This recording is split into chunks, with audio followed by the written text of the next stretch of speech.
올해 제 나이 67입니다. 정년퇴직 후 경기도 양평에서 채소를 가꾸고 차를 마시며 산을 바라보는 그야말로 청청하고 고요한 삶을 살고 있었지요. 그런데 어느 날 전화 한 통이 걸려왔습니다. 바로 아들이었습니다. 어머니 큰일 났어요. 도우미 아주머니가 갑자기 그만두신대요. 제발 한 번만 도와주세요. 그 절박한 목소리에 마음이 약해진 저는 짐을 싸서 서울로 올라갔습니다. 생후 8개월 된 손녀 설아를 돌봐주기 위해서였죠. 처음 도착했을 때만 해도 며느리는 입에 침이 마르도록 감사를 표했습니다. 어머니 그냥 저희 집에 휴가 오셨다고 생각하세요. 설아 재롱 보시면서 쉬엄쉬엄 하세요. 저는 그 말을 곧이곧대로 믿었습니다. 하지만 일주일이 지나자마자 부부는 갑자기 이런 말을 던졌습니다.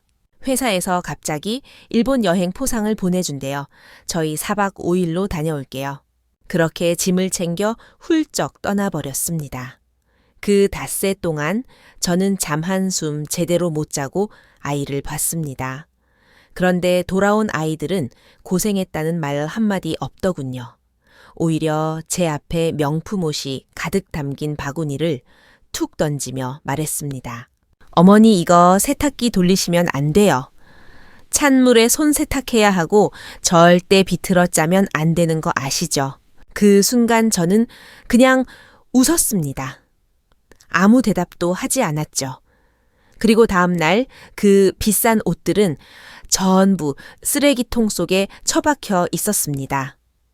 이야기가 여기서 끝날 것 같나요? 아니요. 그건 제가 제 삶의 규칙을 다시 세우기 위한 시작일 뿐이었습니다. 안녕하세요. 시니어 라이프 가이드에 오신 것을 환영합니다. 이건 단순히 화를 내는 것이 아니라 관계의 선을 긋는 일에 대한 이야기입니다. 만약 여러분도 가족이라는 이름의 이용과 사랑 사이에서 방황한 적이 있다면 제 경험이 작은 영감이 되길 바랍니다. 제 이름은 이영희 올해 67입니다. 중학교 학생부장으로 정년퇴직한 뒤 저는 꿈에 그리던 평화로운 노후를 보내고 있었습니다. 양평 시골집에서 작은 텃밭을 일구며 살았죠.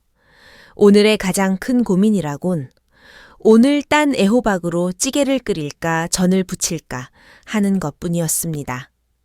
이웃집 오랜 친구들과 마당에 앉아 차를 마시며 두런두런 이야기를 나누는 물처럼 맑은 나날이었습니다.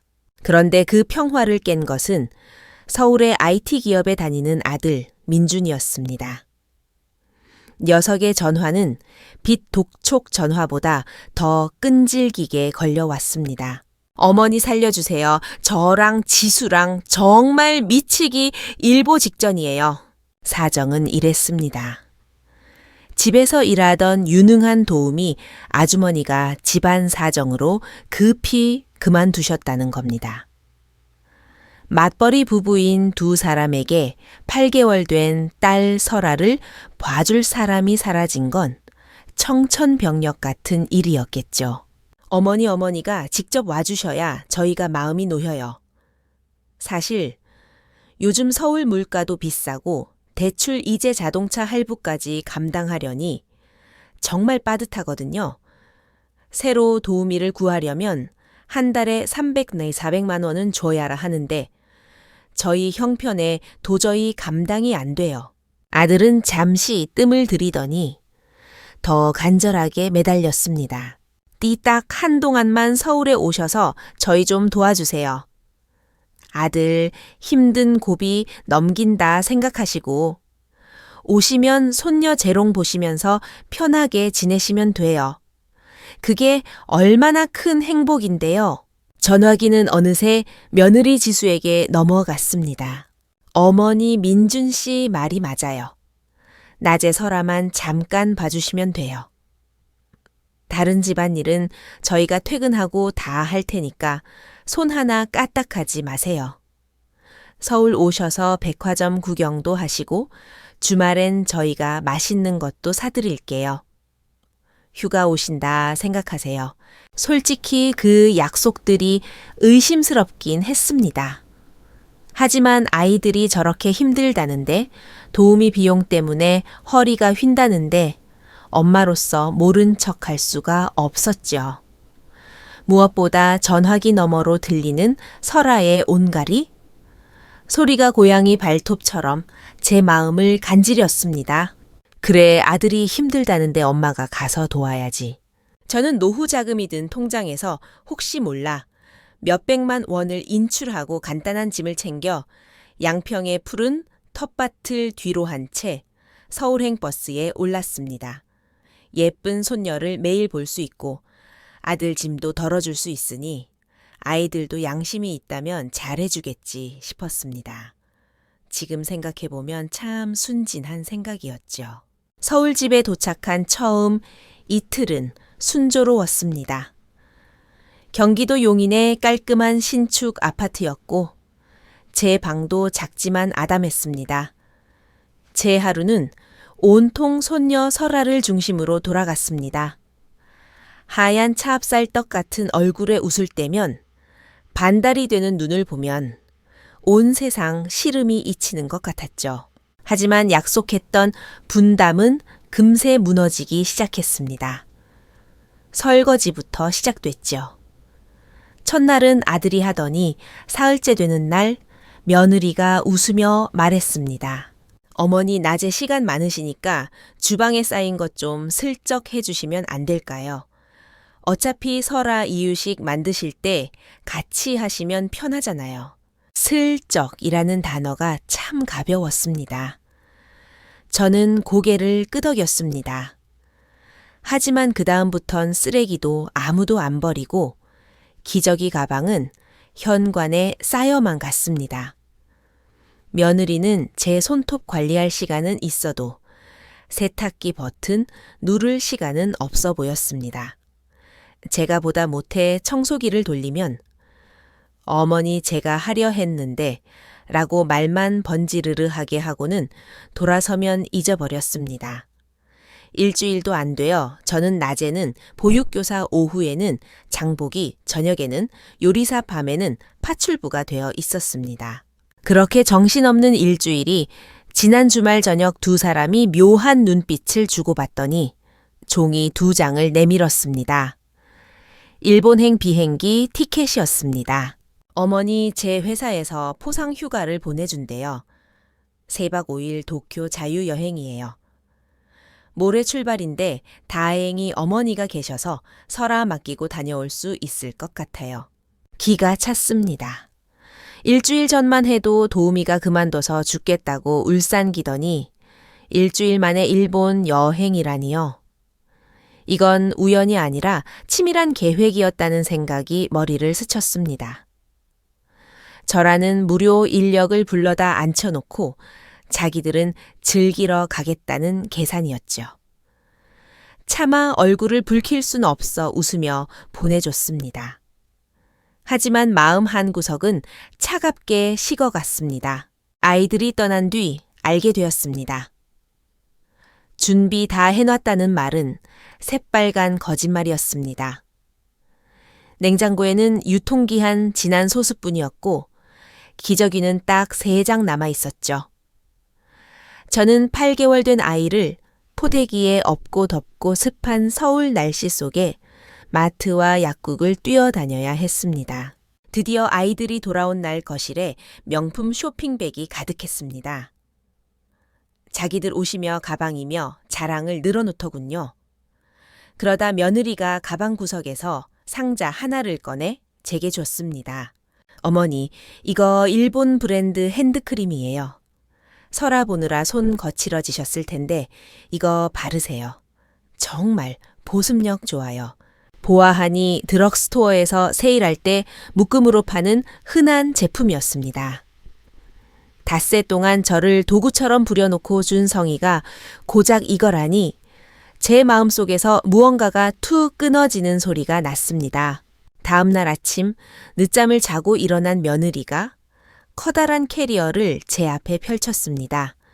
일본에서 입었던 더러운 옷들이 쏟아져 나왔죠. 어머니, 저희 너무 피곤해서 한숨 더 자야겠어요. 이 빨래 좀 부탁드려요. 아, 그리고 이 실크 블라우스랑 캐시미어 니트는 절대 세탁기 넣으시면 안 돼요.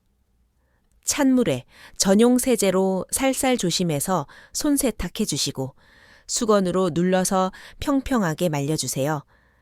비싼 거라 망가지면 안 되거든요.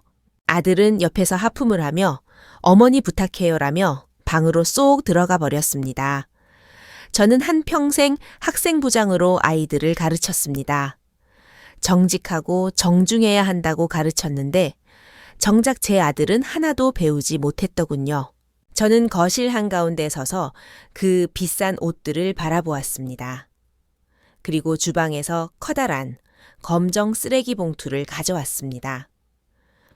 주저없이 그 명품 옷들을 하나하나 봉투에 쓸어 담았습니다. 아들의 이태리제 폴로 셔츠도 며느리의 실크 블라우스도 예외는 없었습니다. 그대로 들고 나가 아파트 분리수거함에 던져버렸습니다. 쾅 소리와 함께 제 마음을 짓누르던 모욕감도 같이 사라졌습니다. 점심쯤 잠에서 깬 며느리가 거실로 나왔습니다. 세탁물이 하나도 없는 걸 보고 제 방으로 들이닥쳤습니다. 어머니, 제가 부탁한 옷들 어디 있어요? 설마 아직 안 하신 거예요?